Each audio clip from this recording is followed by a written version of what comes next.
Hip hip! Hooray! So, good day everyone. This is Ed, Chesscology, and for today's video, I'm going to show you 5 historical mind-boggling games. I might be exaggerating the title, or it might be an ordinary game for you, but that is okay. I enjoy seeing these games, that's why I'm going to share it to you. So, probably let's do some introduction here, quick introduction. Let's go for it.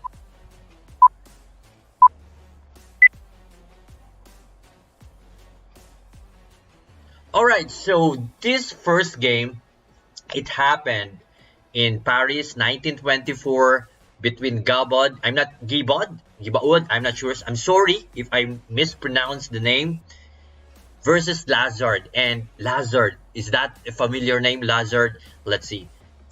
And this game actually, one of the shortest games in history.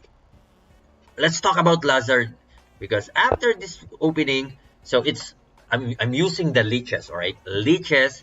So I can see the name of the opening here: Knight F6, Knight D2, and so according to leeches information here, this opening is Indian defense Lazard Gambit. Wow, wow! This is the shortest game, and also named probably after of Lazar's names. Like, seriously, that is just cool. Capture, and white decided to capture the gambit, and knight g4. And what's the plan for white? Of course, you can move knight f3 or e3, but white decided to go a3, and because of that, Lazar just wow. Wow, just wow, and the queen is cornered, cannot go anywhere. If you gonna capture, that's a checkmate. So after of 4 moves, after of knight e3, resigns. Yeah, that's really cool. And let's go for another games here between. This is impossible that you will not know this guy, Alekhine, versus this time 4 players. Just imagine 4 players talking, sharing, analyzing together versus Alekhine just to beat this guy. What happened was, come on, let's check. Let's, let's check. So e4, okay, c6, that's Krokan. Krokan defense, and ordinary, of course, knight c3. Okay, it's Krokan, and then capture, that's a main line. And knight, wow, so still good main line. And queen e2, this one, just imagine, it's Alekhine white versus 4 players. They're talking, sharing, analyzing together. It's like, what will be our next move? We are playing with Alekhine, so one of the greatest players of all time, one of the best today's. And what's the mode? So they decided, the 4 players decided to move knight f6, and because of that, wow, that is just 6th move checkmate. It's like, seriously, what? Seriously? So, but it happened. History can tell. If this thing not recorded, we don't know that is true or not, but according to the book. Now let's go for our number 3. This is our third game, Warren Dublin versus Selman Amsterdam, 1930. And let's see what happened here. This is just a 6th move. So Warren Dublin is black here, knight f6, there you go, c4, just okay. Wow, another gambit for black. So I think before, gambit is just gambit was too normal to do. It's like, compared today, it's difficult to give a pawn because it's Indian time, can be refuted. So you only have to do is to hold the position, and then there you go. But in our history, old era, Gambit is like, come on, if you do Gambit, yeah. Okay, so knight e4, just nh3. Wow, this is another crazy pawn moves h3. So we've seen this one twice, the first game and this third game. D6, and okay, since you decided to give, okay, sir, decided to give your e5, let me give you my other pawn, d6. Capture, alright, capture it now. And bishop captured, and white just committed a blunder. Warren Dublin, okay, okay, am I seeing things correctly? Capture, knight takes f2, attacking the queen and the rook at the same time. Of course, if the king captures, just for example, bishop takes g3, and that's a goodbye win. Wow. Wow. So today, the opening is well started, well prepared. Engines are there to help you to understand what is the best opening, how to avoid such kind of traps. Today's generation is different, so you can avoid those, let's say, little trick traps. But of course, in old days, they don't have any information, so they're just discovering things. So let's go for our third one or fourth one. Fourth game, this is Norwood Potter versus an amateur player. Odds of a queen. Wow, odds of a queen. There's no queen on the board. White just gave up a queen. So if you want to beat me, that's okay. But I can give you an odds of a queen. So let's see what happened here. So e4, ordinary opening, e4, e5, king's pawn, knight f3, knight c6, and bishop. Ooh, are we going to see a fried liver here? Nope, knight f6, the fried liver with knight g5 capturing, sacrificing there. Of course, but you don't have a queen to support the fried liver, so that is not impossible. That is not possible, I mean. And knight a4, okay, that's a good idea. If you are black, come on. You are queens up. Look for simplification. You gotta win this one.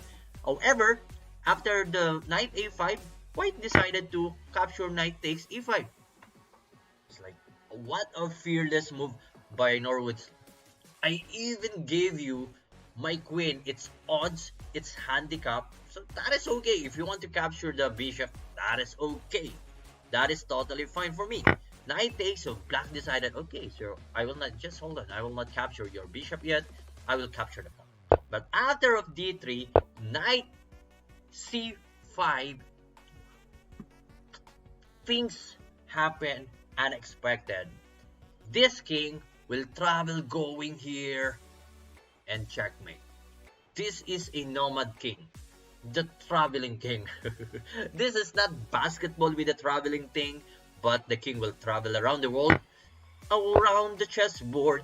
And let's see the check of the bishop. And king d6, of course, the only good square for the king. But knight, once again, another check, bombarding with checks. Another check. Okay, what to do? You have, if you are white, you have to keep checking. You have to avoid any possible escape of the king. Knight d4 check, and okay, so there's no space. h3, another check, and ooh, king g3, two more squares. Like, how? Oh, there is no square. This is the only good square for the king. So what white did was knight e2, capture, check, bishop d5, and wow, odds of a queen and checkmate. Ooh, that is craziness.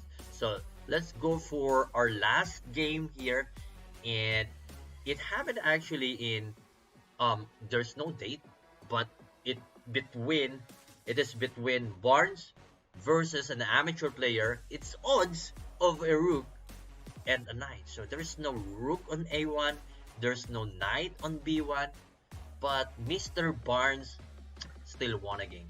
So let's see how did it happen. e4, okay, e4, e5, no, but d4. center games. Is that the center games? And like, hey, you don't have rook, you don't have rook, you don't have knight, and you sacrifice. It's are you going for a gambit, Mr. Burns? And wow, that is too brave. Bishop c4, knight c6, 8-3. It's like, okay, so probably just or space for possible knight a5, so 8-3. And knight, wow, knight e7. So for this position, black could move d6 for space of the bishop, knight, and of course d6 to avoid any push pawn, knight f6, but knight e7.